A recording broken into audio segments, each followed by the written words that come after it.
मर गए हो तब हो जीजा। अब जैसे साली सर हो चलो देखो बढ़िया मखमल का बिस्तर लगाया, आओ जीजा बैठो, बढ़िया बिठाया, चाय नाश्ता करवाया। रात्रि हुई।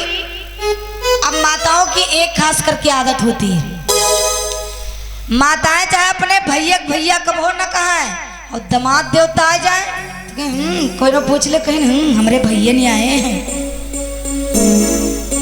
अब भैया सासू मैया ने बड़ी खातिरदारी की, कहने लगे चलो भैया सब लोग भोजन कर रहे हैं, आप भी भोजन कर लो। तो उनकी माँ ने बताया था कि जाते जाते भोजन ना करना, एक दो बार मना जरूर करना, क्योंकि नई नई ससुराल है और ससुराल का मामला जानते हो कितना खतरनाक होता है।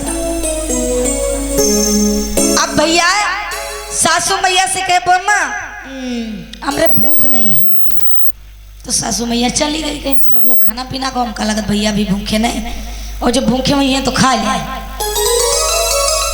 थोड़ी देर के बाद में सासू मैया आई, फिर बोली चलो भैया सब लोग भोजन कर चुके हैं, आप भी भोजन कर लो चल के। दामाद देवता सोचला कहीं चलो याद बताया और मना करी, फिर देखा जी जो कुछ हुई। कहने अम्मा हमरे भूख नहीं लागा, भूख इतनी तेज लाग कि पेटे मार चूहा कूद रहे। अब भैया सासू मैया ने सोचा हो सकता भैया खाए पी के आए हूं तो सब लोग आप आराम से खाना पीना खाओ सो।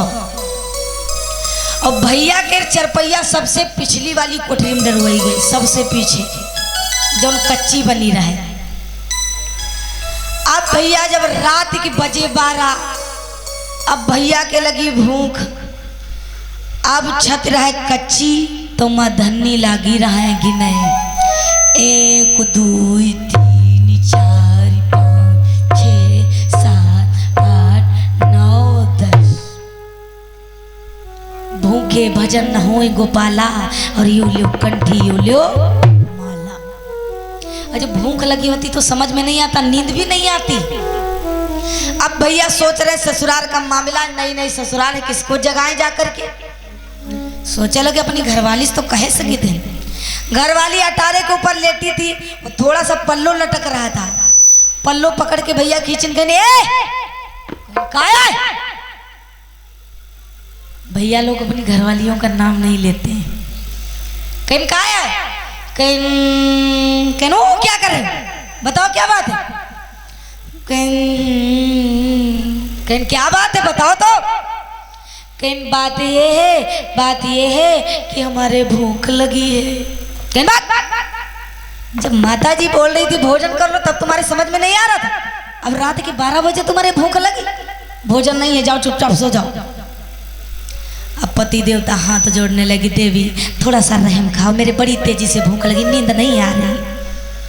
अब माताओं को तारस बड़ी जल्दी से आ जाता, कहने लगी अच्छा ठीक है चलो और रसोई घर में जाते हैं, और अगर कुछ रखा होगा तो जरूर तुमको देंगे। अब रसोई घर में पहुंची, एक मिट्टी का दहंगड़ था, पहले हुआ करता था, जिसमें माताएं दही जमाया करती थी।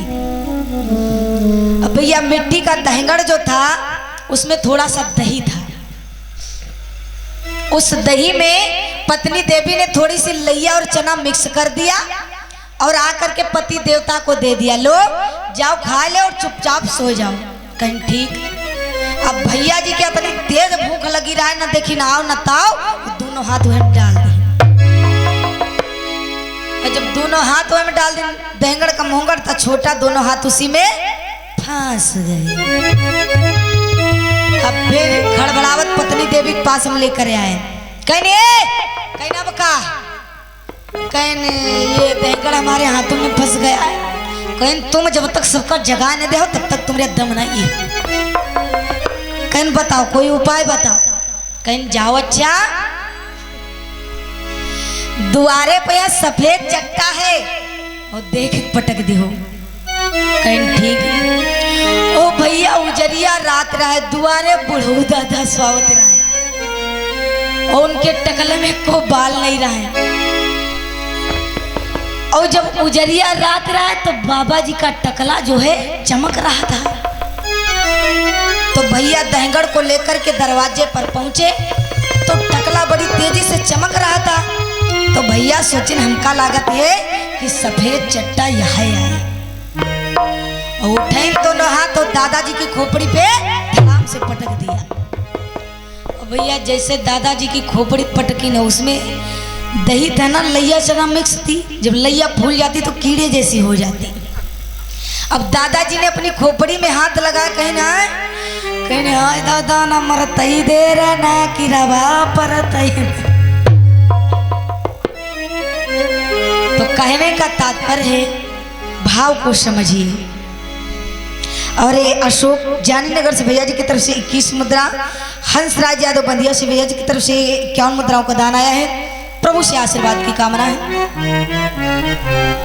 प्रेम से बोलो सतगुरुदेव भगवान की, प्रेम से बोलो राधा रानी सरकार की। दो बार प्रभु का नाम बोलो, फिर चलते हैं प्रसंग को आगे बढ़ाएंगे।